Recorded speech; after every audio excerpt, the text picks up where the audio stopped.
Welcome back.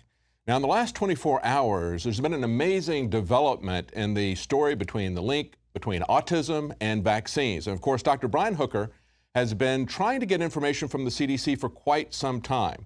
He was successful in talking to a whistleblower inside the organization. And based on those conversations, he published some information that at first was private. They did not say who the person on the inside was. As the establishment pushed back on that, they released the person's name, and just within the last 24 hours, that whistleblower inside the CDC has put out a statement. Now, this article that's up on Infowars.com today from John Rappaport says CDC whistleblower William Thompson's own statement released from his lawyer's office today, and he said the bottom line is the 2004 CDC study on the MMR vaccine and autism was cooked. It was a fraud, he says. Now, this is what he has from the statement. Here's an excerpt from the statement put out by William Thompson of the CDC. He said, "My name is William Thompson. I'm a senior scientist with the Center for Disease Control and Prevention, where I've worked since 1998. I regret that my co-authors and I omitted statistically significant information in our 2004 article published in the journal Pediatrics.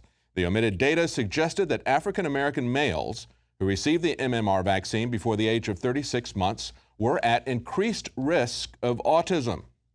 I want to be absolutely clear," he goes on to say, that he believes that vaccines have saved lives and continue to save lives. But then he says, "My concern has been the decision to omit relevant findings in a particular study for a particular subgroup for a particular vaccine. There have always been recognized risks for vaccination. I believe it's the responsibility of the CDC to properly convey the risks associated with receipt of those vaccines." Now, the interesting thing is, of course, that what we're talking about here is the MMR vaccine. That's measles, mumps, and rubella, which are not generally fatal disease. They have a small risk of, as any disease does, but essentially they're fevers, they're childhood diseases. They're pretty mild if you get them during childhood. When I was growing up, we were intentionally exposed to those in most families at a young age so that we would build an immunity to it at a young age. Yet now they're giving it vaccines to very, very young children. We've seen an explosion in autism. A lot of researchers like Dr. Brian Hooker, as well as others, have pointed out that they believe there's a correlation between these.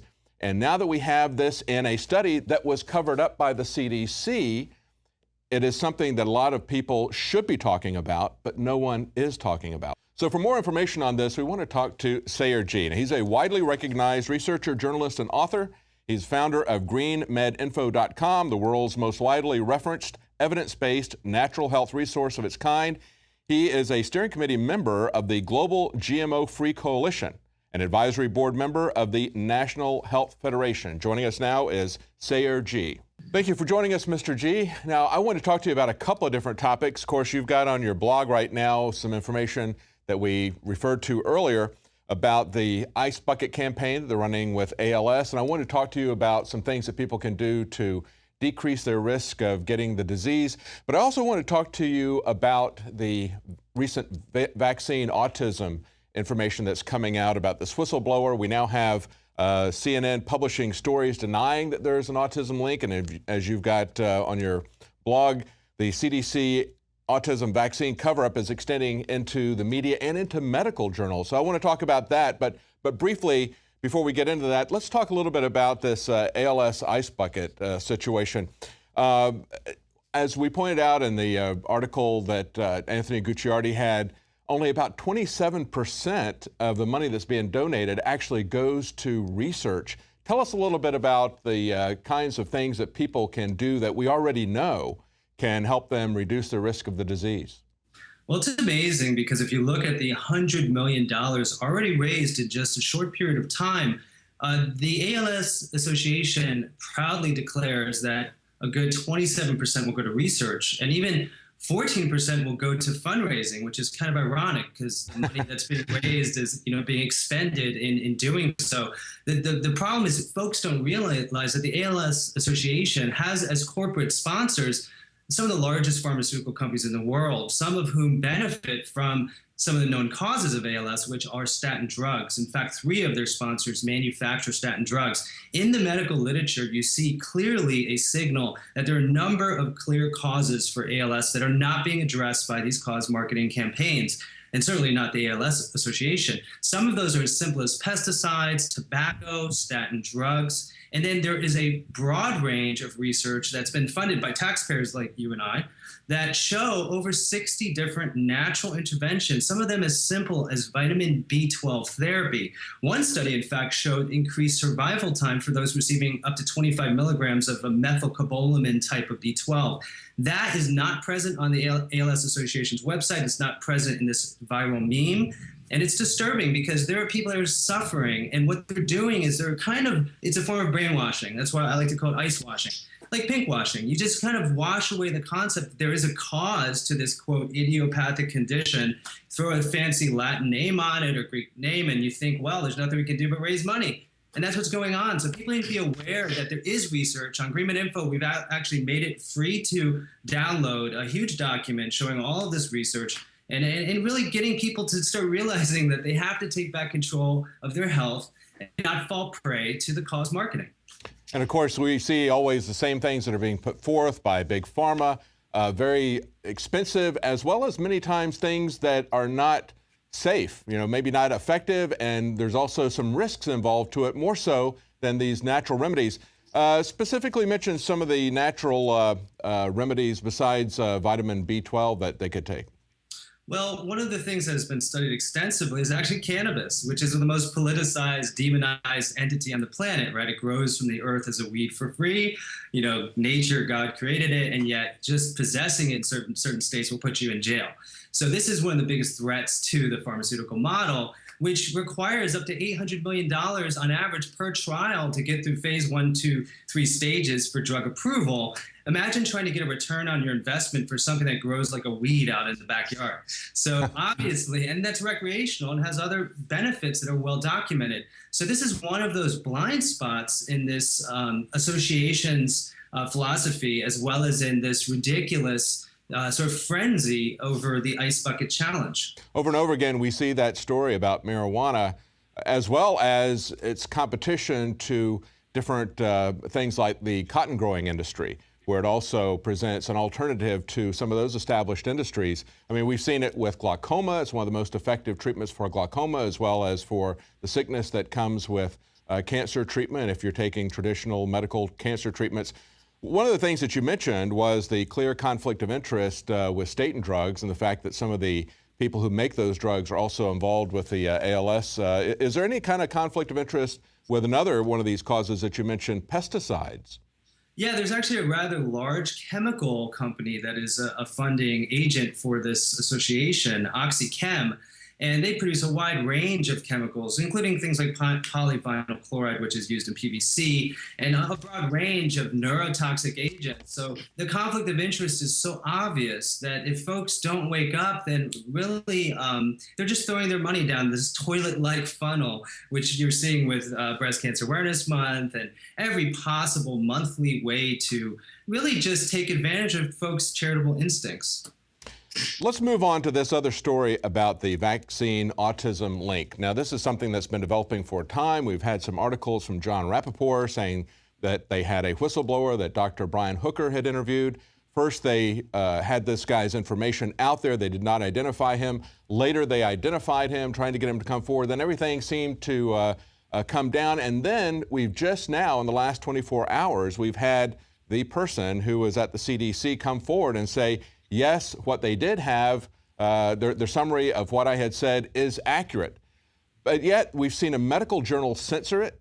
We've also seen CNN come out and flatly deny it. Tell us what's going on with this. Kind of summarize that for the audience as to what's going on.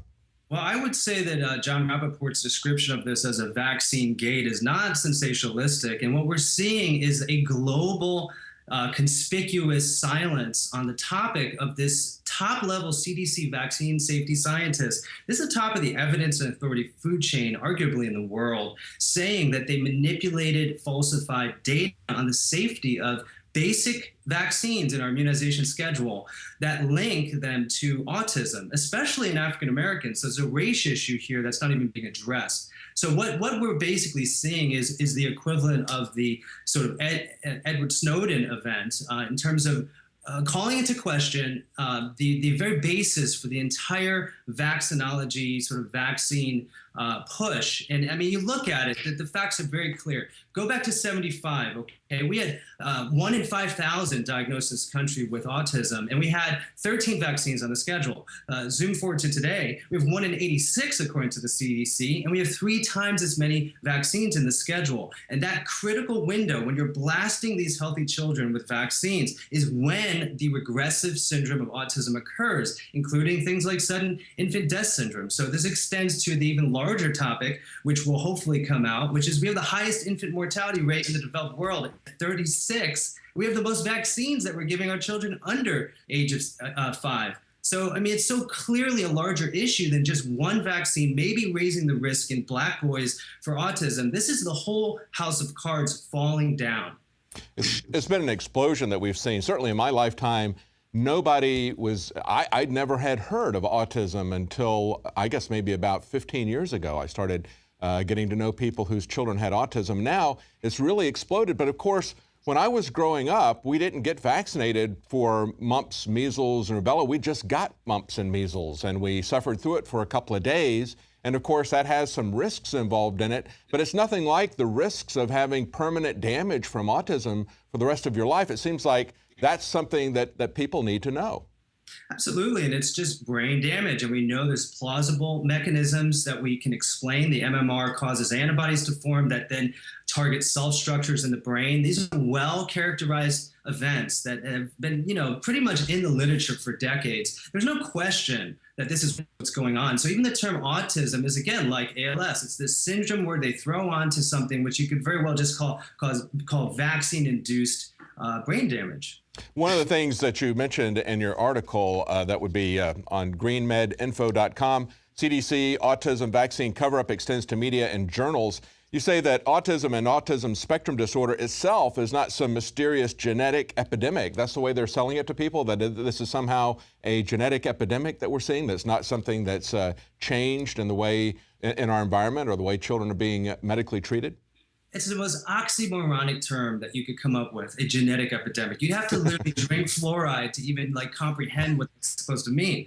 It's environmentally induced exponential increase in brain damage in our children. And yes, vaccines play a critical role in that, but there's also chemical exposures, there's dysbiosis caused through contaminated GMO food with Roundup, there's electromagnetic elements, there's all types of issues here which are multifactorial. So you can't just say vaccines cause autism. That's true without, kind of having a nuanced approach, but you can also not deny that thousands and thousands of parents who watch their child get their first immunizations and show them go into great regression and never recover. And these are the people that are suffering and in pain, and they're now vindicated by the CDC's top safety scientist. And this was vetted. His lawyers said that they released this statement. This should be all over the mainstream media. There's not a single mainstream media report on it, including even the CNN report that came out last night about the journal retraction. That's right. They just push it down. And clearly, as you point out, even though there's multiple causes, we can say, and we always do say, that when there's some kind of a correlation in an epidemiological study between something being present in people's lives and an increased occurrence of particular disease, that is essentially always talked about as a cause-effect relationship when we see a significant enough change in that. So from those standpoints, we really can see that in this data that's now been released in this leak here. Thank you so much for joining us. Thank you for having me. Thank you. And again, that was Sayer Ji with greenmedinfo.com. And as he pointed out, you're not hearing this information from the mainstream media. And so we hope that you will support our operation here. Please consider, if you're not already a subscriber, to get a subscription to Prison Planet TV. One subscription can be shared with up to 11 other people. It's a way to get this information out to more people, something that they need to vitally hear, whether it's war that's being planned or whether it's a way to make profit off of people regardless of the health consequences. Thank you for joining us. We'll be back tomorrow at 7 Central, 8 p.m. Eastern.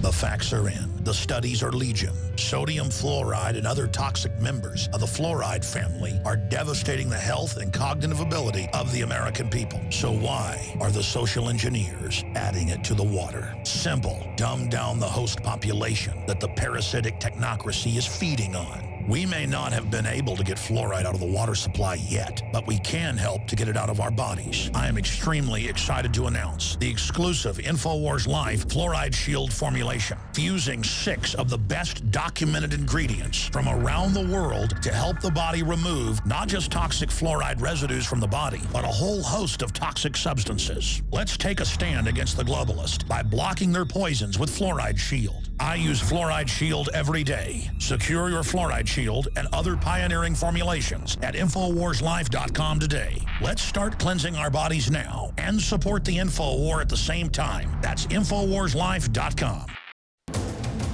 You are watching the InfoWars Nightly News, which airs 7 p.m. Central at InfoWarsNews.com. Members can share their passcodes with up to 11 other people, and your support is helping us defend liberty worldwide.